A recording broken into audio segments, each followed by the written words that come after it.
আসসালামু আলাইকুম। আজকে আমি ভীষণ সুস্বাদু করে রসকদম মিষ্টি বানিয়ে দেখাবো। একদম দোকানের মতোই পারফেক্ট হবে। খুবই সহজ পদ্ধতিতে বানিয়ে দেখাবো। আশা করছি আপনাদের খুবই উপকারে আসবে। ভিডিওটি যদি একটুও ভালো লেগে থাকে প্লিজ লাইক, কমেন্ট, শেয়ার করে দিবেন। তাহলে চলুন রেসিপি শুরু করি। প্রথমে চুলায় প্যানে নিয়েছি লিকুইড দুধ 1 লিটার। এখানে আমি গরুর দুধ নিয়েছি, আপনারা যে কোনো লিকুইড দুধই নিতে পারেন। আবার চাইলে গুঁড়া দুধের সাথে পানি মিক্স করেও নিতে পারেন। এখন আমি অনবরত নেড়েচেড়ে জাল করে বলক তুলে নিব। বেশি জাল করে ঘন করার প্রয়োজন নাই। ভালোভাবে একটা বলক চলে আসলেই চুলাটা অফ করে দিতে হবে। ভালোভাবে বলক চলে আসছে, এখন আমি চুলা অফ করে দিব। দিয়ে তাপমাত্রা একটু কমিয়ে নিতে হবে। এখন আমি এখানে ভিনেগার নিয়েছি 2 টেবিল চামচ, পানি 2 টেবিল চামচ মিক্স করে দিয়ে দিচ্ছি। দিয়ে একটু নেড়েচেড়ে নিলেই দেখা যাবে যে ছানা কেটে সবুজ পানি বের হয়ে যাবে। তখনই বুঝতে হবে ছানা ভালোভাবে কাটা হয়ে গেছে। তবে ছানা একটু চাপ দিয়ে দেখতে হবে। যদি দেখেন যে ছানা গলে যাচ্ছে না, তখন বুঝতে হবে পারফেক্ট হয়েছে। আর যদি দেখেন গলে যাচ্ছে, তাহলে এই গরম পানির মধ্যে রেখে একটু সময় রেখে তারপরে ঢেলে নিতে হবে। এখন আমি সাথে সাথে একটা স্ট্রেনারে ঢেলে সাথে সাথে ঠান্ডা পানি দিয়ে কয়েকবার পানি চেঞ্জ করে ধুয়ে নিব। ভালো করে ধুয়ে নিয়েছি, তাহলে ভিনেগার টক ভাব থাকবে না। এখন আমি পানি চেপে চেপে ফেলে দিব।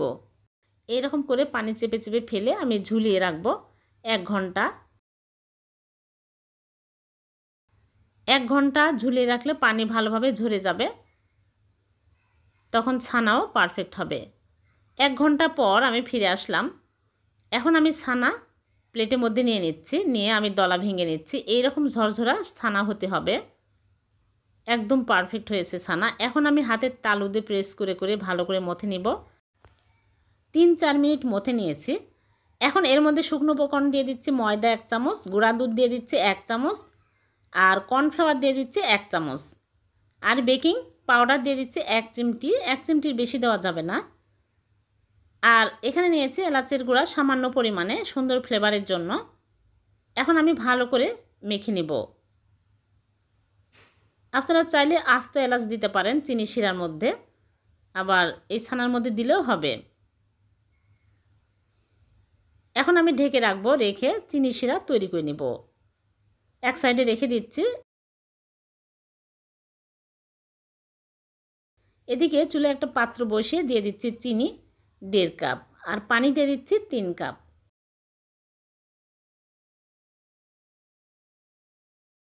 এখন আমি নেড়েচেড়ে জাল করে বলক তুলে নিব। ভালোভাবে বলক হতে থাকুক, আর এদিকে মিষ্টি বানিয়ে নিব।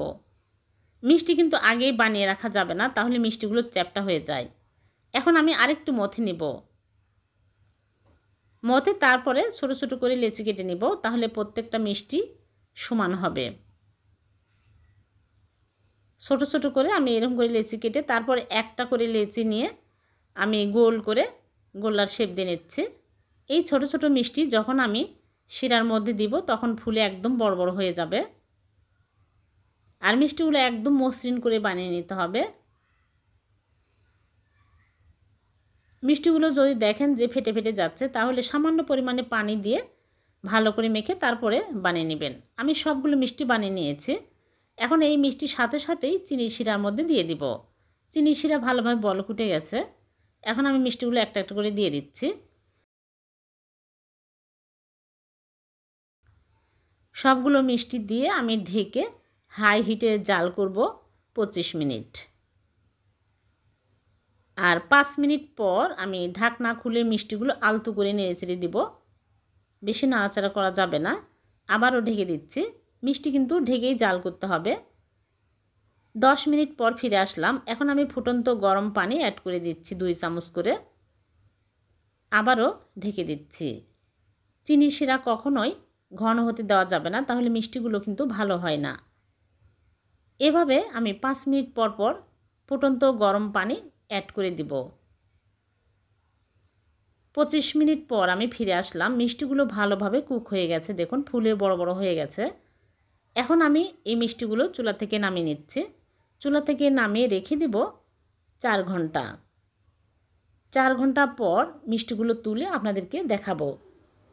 4 ঘন্টা পর আমি ফিরে আসলাম। মিষ্টিগুলো রসে একদম টইটুম্বর হয়ে গেছে। এখন আমি শিরা থেকে এইরকম করে মিষ্টিগুলো চেপে চেপে তুলে নিব। ভালো করে মিষ্টিগুলো চেপে চেপে তুলে নিতে হবে, শিরা থাকা যাবে না। সবগুলো মিষ্টি আমি তুলে তারপরে এই মিষ্টিগুলো এক সাইডে রেখে দিব। তারপরে চুলায় একটা প্যান বসিয়ে দিয়েছি, দিয়ে দিচ্ছি লিকুইড দুধ হাফ কাপ, আর দিয়ে দিচ্ছি গুঁড়া দুধ 1 কাপ। এখানে যে কোনো ব্র্যান্ডের গুঁড়া দুধ নিলেই হবে।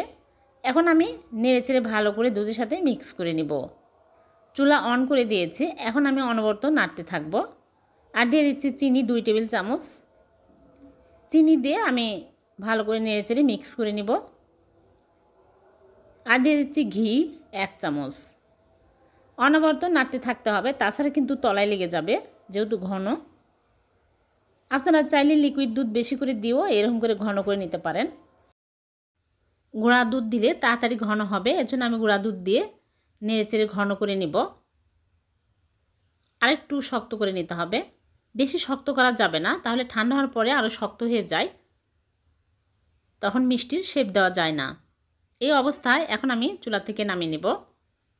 চুলা থেকে নামিয়ে প্লেটে ঢেলে হালকা গরম থাকতেই মথে নিতে হবে। এখন হালকা গরম আছে, এখন আমি ভালো করে মথে নিচ্ছি। মসৃণ করে মথে নিতে হবে। তারপরে আমি ছোট ছোট করে লেচি কেটে নেব।